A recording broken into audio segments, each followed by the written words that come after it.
마지막 수업이 되겠습니다. 네. 마지막 수업 잘 부탁드리겠습니다, 멘토님. 네, 알겠습니다. 네, 지금부터 시작 괜찮으시죠? 네, 괜찮습니다. 네, 알겠습니다. 잘 부탁드리겠습니다. 네.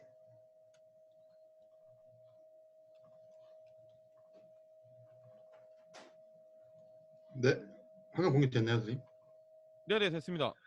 네, 알겠습니다. 안녕하십니까, 여러분. 오늘 이제 드디어 마지막 수업인데요. 그동안 이제 아마 여러분들 처음 생소했었던 심리 상담사라는 부분이 뭐 어떻게 돼야 되고 어떤 일들을 하는지에 대해서 간략하게 말씀을 좀 드렸습니다.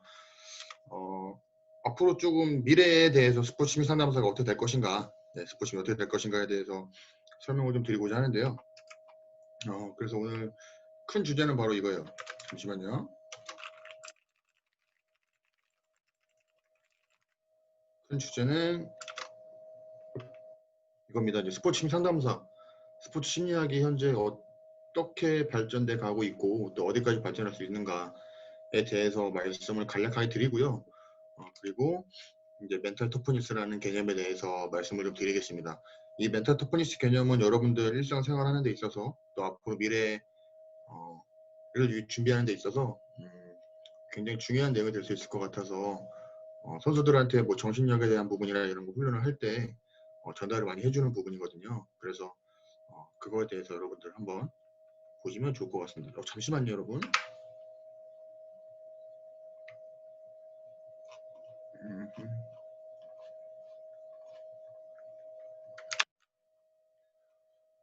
이게 파일이 좀 잘못 열렸네요. 잠시만요.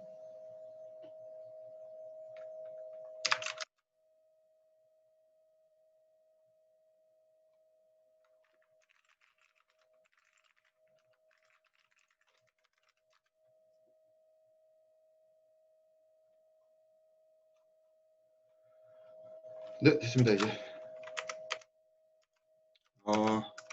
첫 번째로는 이제 영역 확대 중에 첫 번째가 뭐 특수임무직 대상의 심리기술 훈련인데요.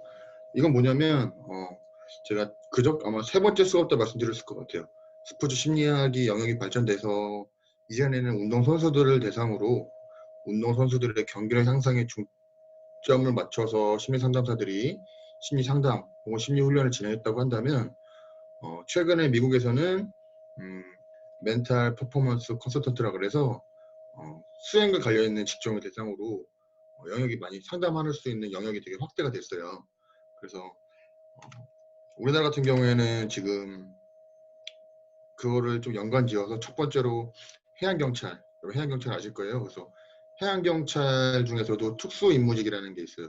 뭐냐면 이분들은 심해 잠수를 하거나 뭐 인명사고 났을 때 실제 바다에 들어가시는 분들, 실제 바다에 들어가서 임무 수행하시거나 혹은 뭐 경찰 특공대 혹은 서해 5도 이런 데 배치가 돼서 중국 어선들 뭐 관리하고 혹은 뭐 전투 아닌 전투를 하시는 분들이죠. 네. 그런 분들을 대상으로 국내 최초로 해양경찰에서 스포츠 심리학 수업을 진행하게 됐습니다. 제가 알기로는 제가 이제 수업을 진행하고 있는데요.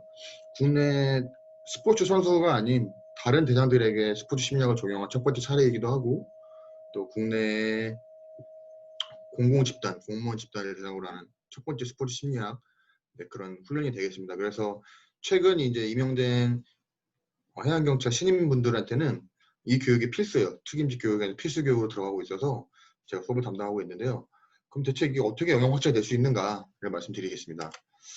첫 번째, 운동선수들하고 특임직 인원들하고 공통점이 있어요.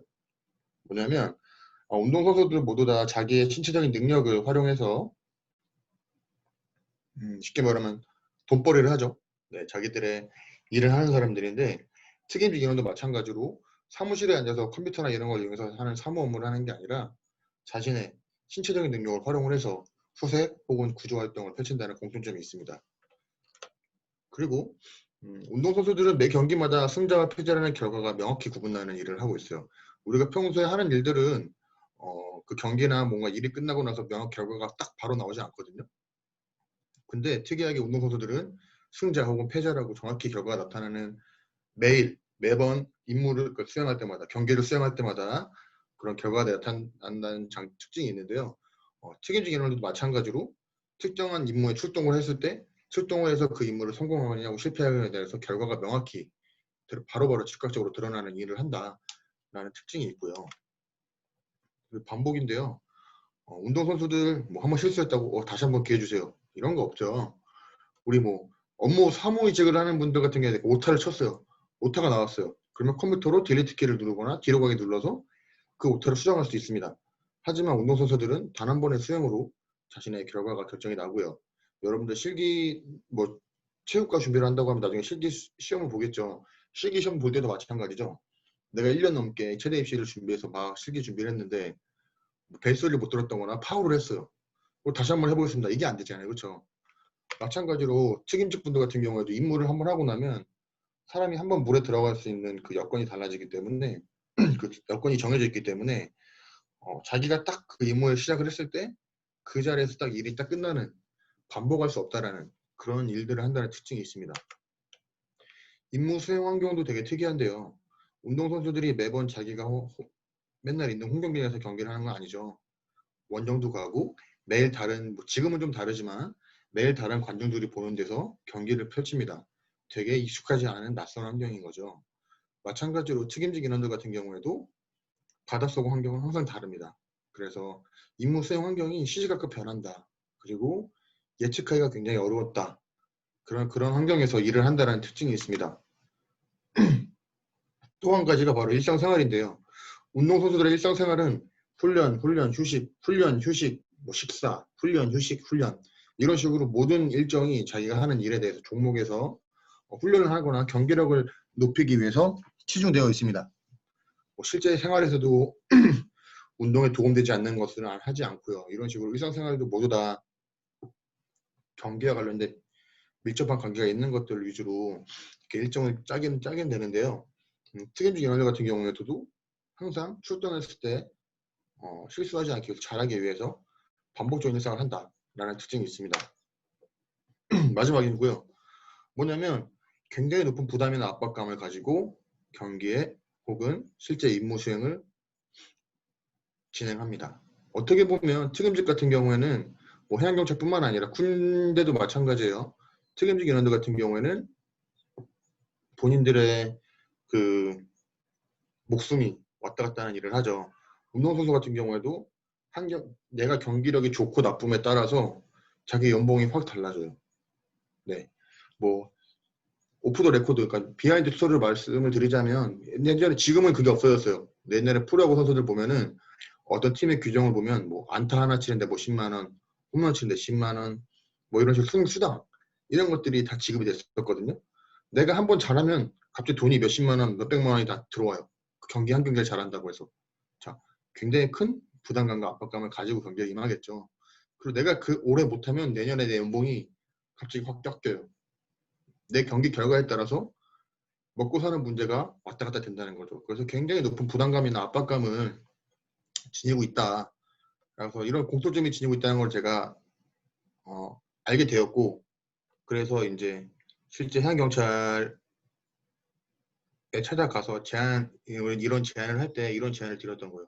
이런 공통점들이 있다. 그래서 운동선수들은 이런 거를 잘 마인드 컨트롤하기 위해서 심리 수업을 진행한다라고 해서 되게 좋은 호응을 얻었던 것 같습니다.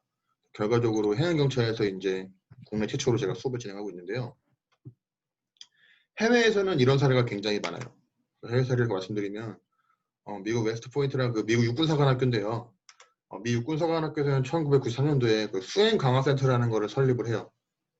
이 수행 강화 센터의 설립 목적은 뭐냐면 실제 군인들의 전투력을 향상시키기 위해서 이런 식으로 실제 훈련을 하거나 훈련하기 전에 강의실에서 스포츠 심리학 수업을 듣는다는 거죠. 1993년도에 이게 처음 시작됐는데요. 한 개 그 수행강화센터가 있었는데 지금은 11개까지로 이제 이 수행강화센터가 이제 퍼져서 이 스포츠 심리학을 기반으로 한 심리기술 훈련을 미 육군들은 전부 다 받고 있습니다. 이와 관련해서 그 미 육군 참모총장은 이런 새로운 말을 만들기로 했는데 바로 택티컬 애틀레이트 뭐냐면 군인이라든가 경찰관, 소방관은 전부 다 운동선수다. 단 뭔가 전술적인 임무를 수행하는 전술에 등한 운동선수가 돼야 된다는 것을 강조하면서 거의 이제 아까 말씀드린 것처럼 그런 수행 강화 센터에서 하는 심리 수업을 매 군인들한테 이렇게 CC를 하고 있습니다. 그 외에도 뭐 미국 경찰사관학교 같은 경우에는 간부 후보생들을 대상으로 심리기술을 진행을 하고요. 그 결과를 알아보니까 이 사람들이 확실히 이런 심리 수업을 들은 사람들이 스트레스를 대처하는 능력이 좋아지고 또 평소에 느끼는 불안감들을 많이 낮출 수 있었다라는 연구들도 발표가 됐고요. 그리고 미 특수부대 같은 경우 되게 좋은 말을 남겼어요. 이 스페셜 포스나 네이비실 같은 이런 특수부대원들의 인터뷰를 살펴보면 이런 말이 나와요. 자기가 갖고 있는 개인이 갖고 있는 신체적인 능력은 특수부대원이 되기 위해서 그냥 갖고 있어야 될 기본 조건이다. 대신에 우리들은 남들과는 다르게 우리들만이 갖고 있는 강한 정신력, 이 멘탈 터프니스를 가지고 있는 게 자기들의 가장 큰 무기이고 강점이라고 공공연하게 인터뷰를 진행하고 있습니다. 그 결과 이건 아마 네이비실로 알고 있는데요. 네이비실 같은 경우에는 실제 이렇게 훈련을 하기 전에 이건 아마 이미 트레이닝을 하고 있는 모습인 것 같은데요. 이미 트레이닝을 실시하고 난 후에 실제 훈련을 진행하기도 하고요. 그리고 네이비실만의 멘탈 터프니스라는 그 스포츠 심리학의 요소가 많이 포함된 이런 서적까지도 제작을 해서 네이비실 부대원들한테 배포를 하고 있습니다. 그래서 여기서 하는 멘탈 터프니스 개념이 뭔가에 대해서 간단히 한번 오늘 설명을 드리겠습니다. 바로 이건데요. 그 더글스라는 교수가 있는데 이 사람은 경제학 교수예요. 근데 이 사람이 이제 멘탈 터프니스에 대한 개념을 굉장히 중요하게 강조한 교수인데요. 이 사람이 강조하는 건 뭐냐면 사람이 뭔가 일을 특정한 일에서 성공을 하거나 뭐 잘했을 때 잘하기에 가장 필수 요건이 바로 뭐냐면 그 사람이 가지고 있는 재능보다 터프한 멘탈을 갖고 있는 게 굉장히 중요하다라는 것을 강조하고 있습니다. 사진을 보시면 여기 보시면 막 사람들 힘들어하는 거 보이죠. 이게 이제 비스트 베락스라고 이제 악마의 연병제라는 훈련인데요. 미 육군사관학교 같은 경우에는 매년 한 7,000명에서 8,000명 정도가 미 육군이 되기 위해서 지원을 하고요. 그 중에서 한 20% 정도만 아마 살아남는 것으로 알고 있습니다. 10%에서 20%만 살아남아서 실제 육군사관학교에 갈 수 있게 되는데요. 모든 육군사관 생도들은 아마 1학년이 마치고 나서 한 학기가 마치고 나서 이런 악마의 영병장이라는 훈련을 진행하게 됩니다. 뭐냐면 밥도 잘 안 주고 잠도 잘 안 재우고 신체적, 체력적으로, 정신적으로 굉장히 많이 힘들게 하는 거죠. 우리로 말하면 뭐 극기 훈련이라고 해야 되나요? 굉장히 심한 힘든 정신적으로나 체력적으로 힘든 그런 훈련을 진행하는데요.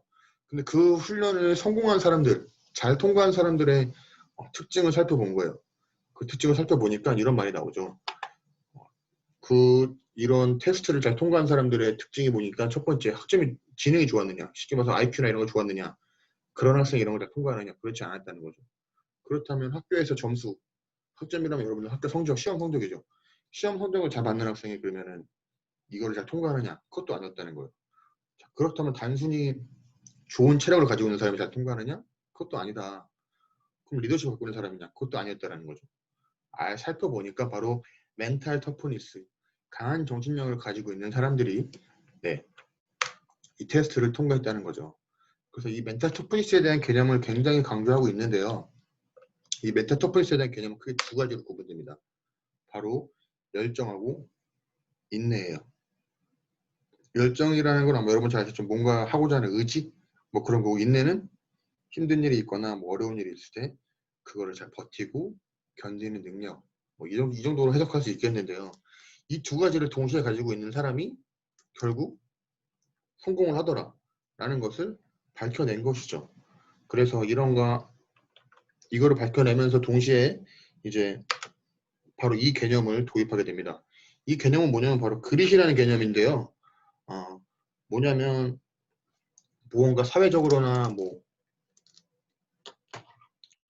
특정한 상황에 대해서 성취를 이루는 사람들, 쉽게 말하면 뭐 꼭 운동선수나 이런 군인 뭐 이런 사람들뿐만 아니라 예를 들어서 회사의 사장 혹은 뭐 회장들 그런 것처럼 무언가 성공을 한 사람들을 공통적으로 파악을 했어요. 크게 네 가지의 특징이 나왔다는 거죠. 첫 번째가 바로 능력 성장에 대한 믿음. 내가 자기 자신에 대해서 나는 이 일을 할 수 있어라고 생각을 하고 그거를 하기 위해서 몇 주 혹은 몇 개월 동안 집중적으로 그거를 부단히 연습을 해서 결국은 해내는 능력. 그런 능력 성장에 대한 믿음을 가지고 있고요. 그리고 회복 탄력성이라고 있어요. 이건 뭐냐면 어떤 힘든 일이 있을 때 다시 빠르게 자기 원래 자리로 돌아오는 능력을 얘기를 하는데요. 그 회복 탄력성을 가지고 있더라. 그리고 내적 동기라는 게 있습니다. 이건 뭐냐면 사람이 뭔가 행동을 할 때 동기라는 게 있는데요. 동기는 뭐냐면 무언가 하고자 하게 하는 힘, 뭐 의지 이 정도로 아마 이해하시면 될 것 같아요. 그 중에서 동기가 있는데 동기는 내적 동기, 외적 동기로 구분이 돼요. 무슨 말이냐면 내적 동기는 내가 무언가 일을 할 때 내가 정말 진짜로 좋아서 하고 싶어서 하는 걸 말을 하고요. 외적 동기는 내가 이거를 하면 누가 나한테 보상을 주는 거예요. 예를 들어서 이런 거 있죠. 내가 정말 시험을 100점을 맞고 싶어요. 내 스스로. 그래서 열심히 하는 거는 내적 동기가 강한 거예요. 근데 내가 시험에서 100점을 맞으면 엄마가 용돈으로 10만 원을 준대요. 그러기 위해서 뭔가 일을 할 때 그거는 바로 외적 동기가 작용했다 얘기를 하거든요. 근데 이런 사람들 비범한 성취자 이런 사람들은 바로 내적 동기를 가지고 있더라. 마지막으로 끈기를 가지고 있다. 단순히 뭐가 힘들다고 귀찮다고 뭐 하던 일을 그만두는 게 아니라 자기가 하는 일을 쉽게 끝내지 않고 그리고 그걸 끈질기게 달라붙어서 자기가 하는 일들을 하더라라고 이 큰 이 네 가지 덕목을 얘기를 하면서 이걸 그릿이라고 표현했어요. 그릿. 그래서 여러분들 스스로 나는 과연 이 네 가지가 잘 있는가? 내가 어떤 일을 하는 데 있어서 이 네 가지의 능력을 내가 갖추고 있는지 만약에 없다면 어떻게 해서 이거를 키워야 될지에 대해서 고민을 해보시는 게 좋을 것 같습니다. 자기의 열정이랑 그 끈기 점수를 알아보기에 간략한 테스트가 있어요. 이거를 여러분들 제가 시간을 좀 한 5분 정도 드릴 테니까요. 이걸 한번 해보시는 시간을 갖도록 하겠습니다. 일단 이걸 문제를 보시고요. 체크를 다 하세요. 체크를 다 해보시고 여기 보시면 점수를 계산하는 게 나와요. 그래서 여기 나와 있는 대로 점수를 한번 계산해 보시고 우리 그때 어저께 매번 하는 거죠. 채팅창을 이용해서 자기의 총 그릿 점수가 몇 점인지를 한번 구해보시면 좋을 것 같습니다. 제가 한 5분 정도 시간을 드릴게요. 여러분 한번 작성 한번 해보시고 채팅창에다가 본인의 그릿 점수를 한번 작성을 해주세요. 저는 제 그릿 점수를 기억을 하고 있어서 저는 제가 그릿 점수를 한번 적어 놓겠습니다. 뭐 이런 식으로 제가 지금 한 것처럼 그릿 점수를 채팅창에다가 남겨주세요. 시간을 좀 드리도록 하겠습니다.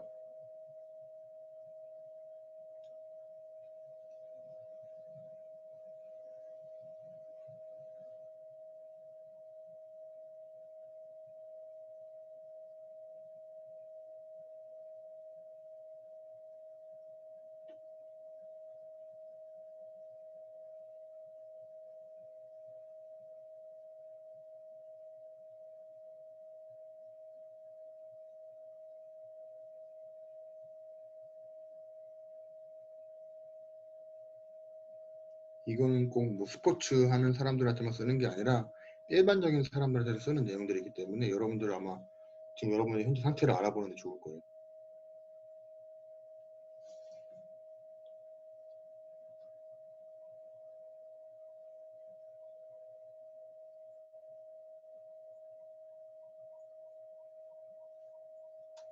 그래서 자기가 1번, 3번, 5번, 7번, 9번 한 거를 여기다 적으시고요. 나누기 5를 하면 자기의 연주능수가 나옵니다. 끈기는 내가 체크한 2번, 4번, 6번, 8번, 10번에 대한 내가 체크한 것들을 다 해서 나누면 5로 나누면 내 끈기 점수가 나와요. 이 두 가지를 더해서 다시 2로 나누면 자신의 총 그릿 점수가 나오게 됩니다.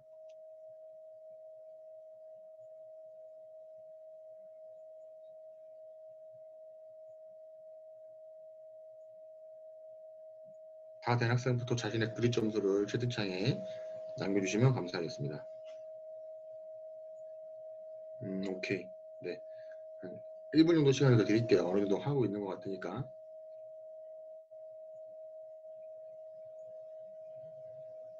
네, 천천히 하세요. 괜찮아요. 오케이, 시간 더 드릴게요. 지금 시간이 제 시계로 지금 20분인데 2분 정도 시간 더 드릴게요. 천천히 하세요.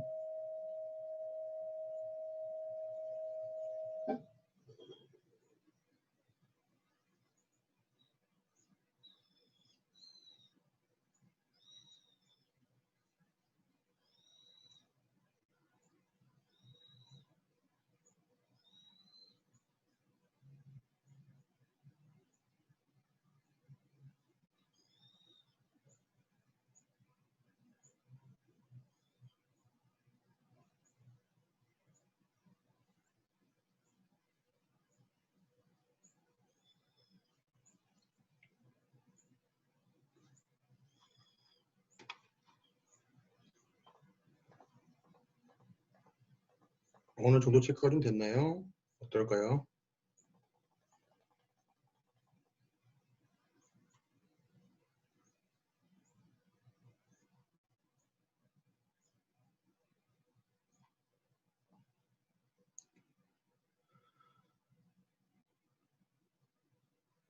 혹시 본인 그릿 점수가 4점 이상인 사람 있나요? 4점 이상?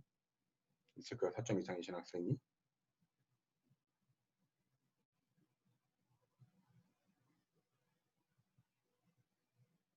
3.4, 오케이. 이제 간단하게 해석하는 방법 말씀드릴 건데요. 해석 방법에 나와 있죠. 본인 그립 점수가 4.3 이상일 경우에는 상위 20%에 속한다고 보면 되고요. 뭐 3점대 사실 중반이 나오는 경우에는 그냥 정말 중간 정도 수준의 그립을 갖고 있어요. 그래서 본인이 좀 의도적으로 이 점수를 높이려고 노력을 하는 게 좋아요. 재밌는 게 제가 그 해양경찰 특임직 인원들 대상으로 수업을 한다고 했잖아요. 그 해양경찰 특임직 인원이 되려면 그 체력 테스트가 되게 힘들거든요. 거기는 체력 테스트만 통과를 하면 해양경찰이 될 수 있어요. 경찰이 될 수 있어서 굉장히 힘든 그 어려운 수준의 체력 테스트를 진행을 하는데요.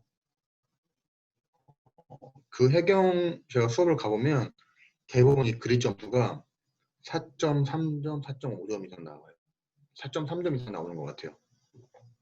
무슨 말이냐면 이미 그렇게 특임직, 그렇게 힘든 일을 하려고 마음먹은 사람 자체는 그릿 점수가 되게 높다라는 거죠.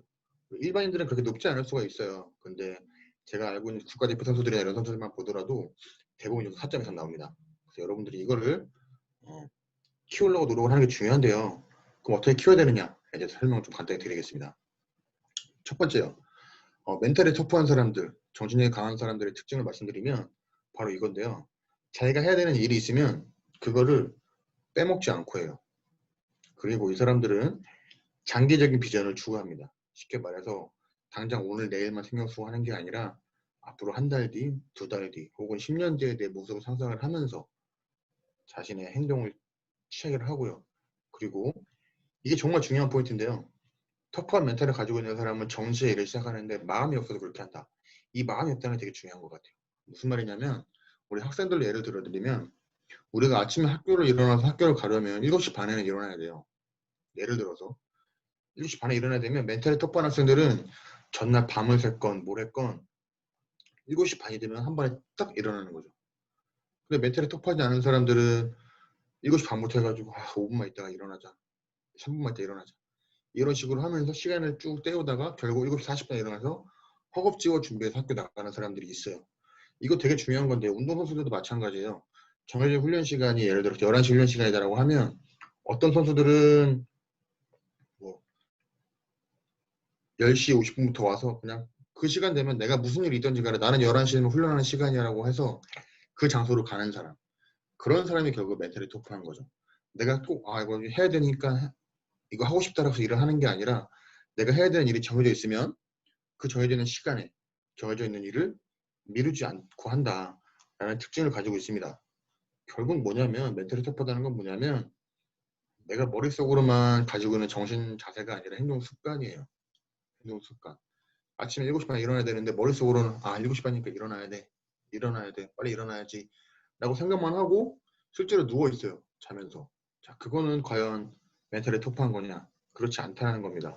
멘탈이 터프한 사람은 7시 반이 딱 되면 그냥 자동적으로 눈을 뜨고 7시 반이 됐으면 움직이기 싫어도 한 번에 일어나서 뭔가 하는 것. 이게 행동 습관을 가지고 있다. 그리고 마찬가지로 생각만으로 터프해지는 게 아니라 실제 몸으로 증명하는 게 중요하다. 그리고 우리가 터프하다 그러면 뭔가 막 힘들다고 해서 막 으쌰으쌰 하면서 버티는 거를 생각하는 경우가 많은데 그게 아니다. 그렇게 막 힘들고 그런 혹독한 상황에서뿐만 아니라 평소 일상생활에서도 터프함이 필요하다. 그래서 뭐 이런 거겠죠. 운동을 예를 들어서 나는 시험 공부를 준비를 해야 돼. 7시부터 무조건 시험 공부를 할 거야.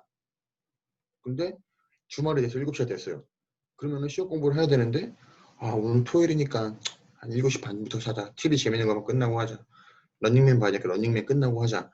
이렇게 되는 거는 결국 터프한 게 아니다. 라는 걸 여러분이 꼭 아셨으면 좋겠고요. 그럼 일상에서 터프한 건 뭐냐? 제가 이런 예시를 들어요.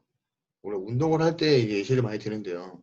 내가 뭔가 운동을 하는 데 있어서 횟수를 정해놔야 채워야 되는 이 운동을 해야 돼요.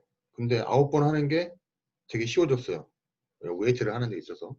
근데 10번을 하는 거, 이거는 굉장히 멘탈이 터프한 거라고 할 수 있죠. 그리고 선생님이 이거 뭐 하라고 했는데 시키는 대로만 하는 게 아니라 선생님은 이걸 이렇게 하고 난 이렇게 한번 해보는 게 어떨까? 라고 해서 뭔가 창의적으로 뭔가 하는 거, 그것도 멘탈이 터프한 거라고 할 수 있겠고요. 그리고 누군가 나한테 뭐 이런, 선생님이 나한테 뭐 이런 시켰는데 그냥 하라는 대로 하면 되지만 난 그래도 오늘 시험 공부 선생님이 10시까지만 하라고 했는데 11시까지 해야지.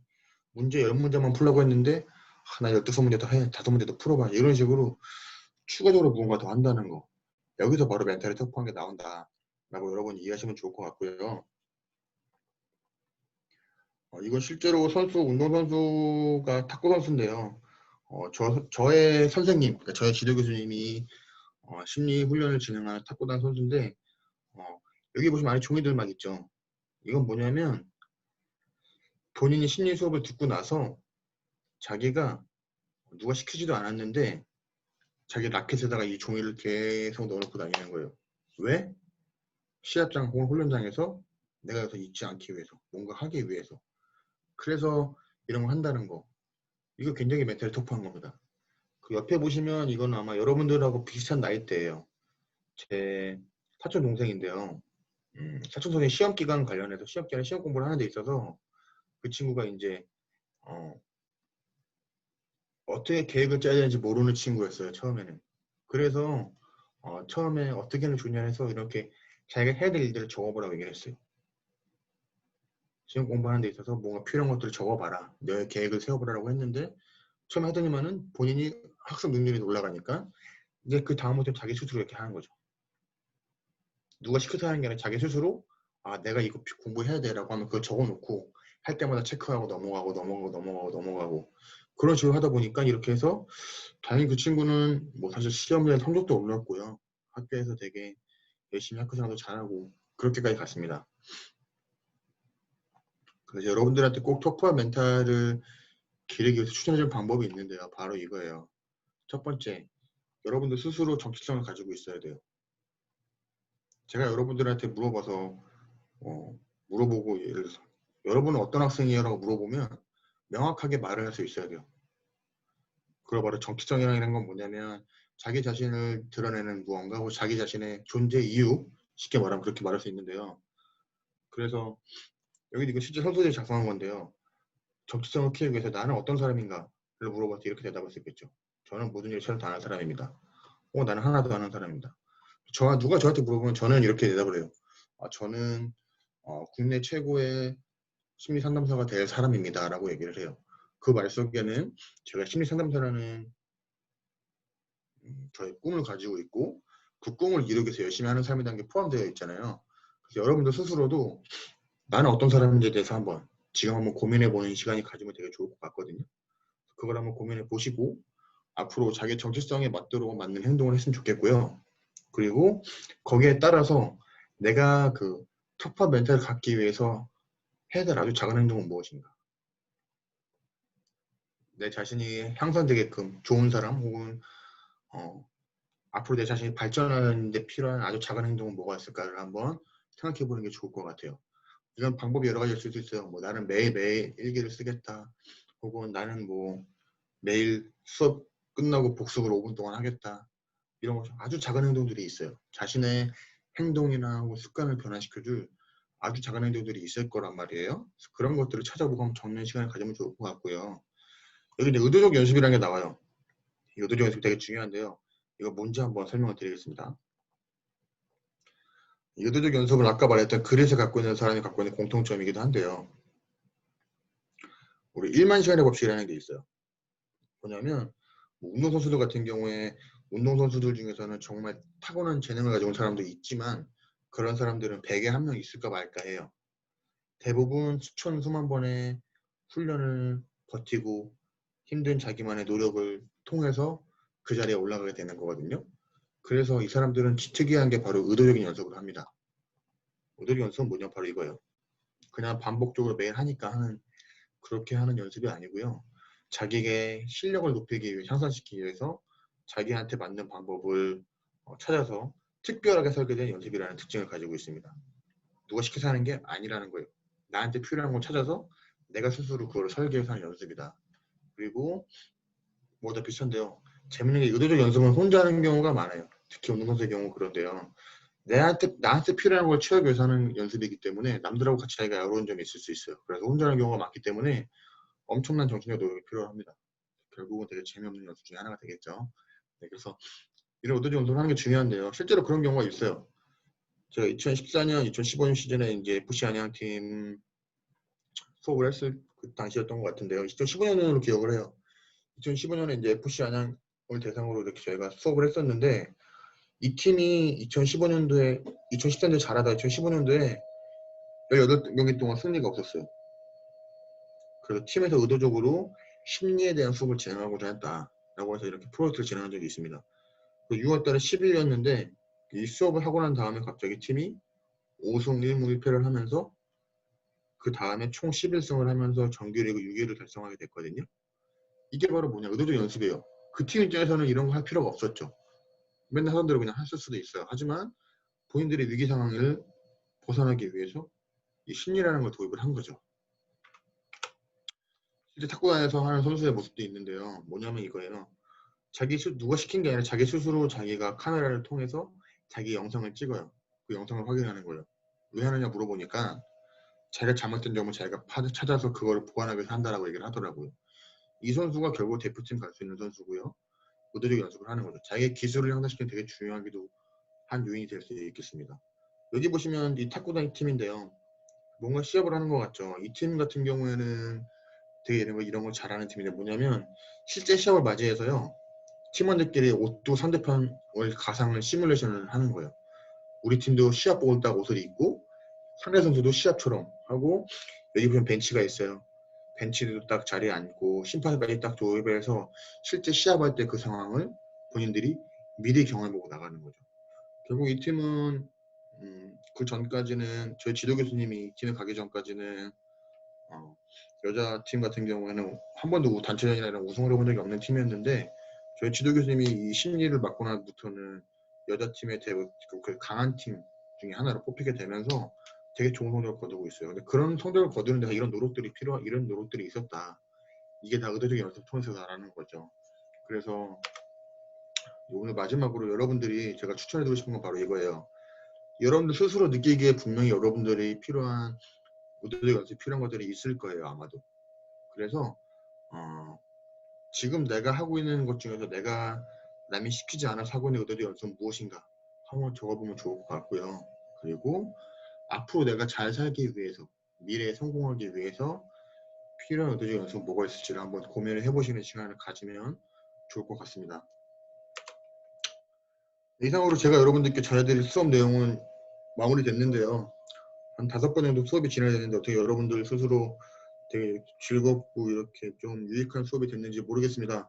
사실 심리상담사에 대한 이 직업에 대해서 궁금한 것도 많으실 수도 있고 그리고 처음 들으신 학생들도 있을 거예요. 사실 우리나라 같은 경우에는 아직까지는 크게 활성화되어 있진 않아요. 근데 제가 지난번 말씀드렸던 메이저리그 같은 경우에는 현재 30개 팀 중에서 27개 팀에서 저같이 심리상담하는 사람을 고용하고 있다는 거, 그리고 우리나라에서도 지금 팀 차원에서 심리상담사를 고용하고 있다. 그래서 제 바람이기도 하지만 제가 예상하고 있는데 아마 앞으로 한 10년 내에는 뭐 프로팀에 이제 심리 멘탈 코치가 생기지 않을까 하는 생각도 하고 있거든요. 그래서 이런 직업이 있다는 걸 아시면 좋을 것 같고요. 열심히 공부하셔서 여러분들도 누군가에게 도움을 줄 수 있는 사람이 됐으면 좋겠습니다. 이상 마무리하겠습니다. 네, 마지막 강의 너무 감사드립니다. 고생하셨습니다. 네, 선생님 고생하셨습니다. 나가보겠습니다. 네, 고생하셨습니다. 네, 다들 수고 많으셨습니다. 채팅창 감사합니다.